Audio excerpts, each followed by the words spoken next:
Заповядайте на четвъртото издание на Национален фолклорен събор Лудогорие, който се организира от Сдружение Лудогорие 2012 с председател Валентин Димов и със съдействието на Рекиц читалища Разград.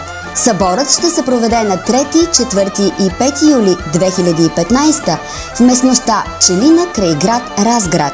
В програмата са включени концерти на Русица Пейчева, Николай Славеев и Пепи Христозова, оркестър Цветница и оркестър Калофер. Ще се насладите на кукерските танци в изпълнение на кукерски клуб Златното руно, село Челопеч. Ще се потопите в таинството на нестинарския огън.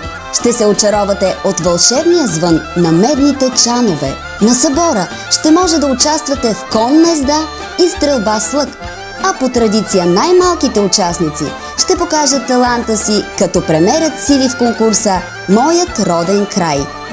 Изненадата на това издание на събора е поставянето на рекорда на Гинес за най-дългата сватбена софра и за най-многолюдната старинна сватба.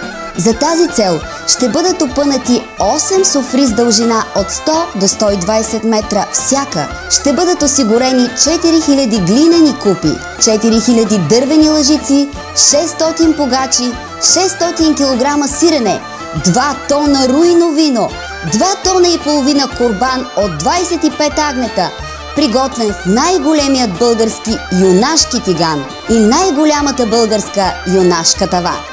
Станете част от нашия празник с участието си в четвъртият национален фолклорен събор Лудогорие под мотото «Сите българи заедно» и от българско по българско. Очакваме ви!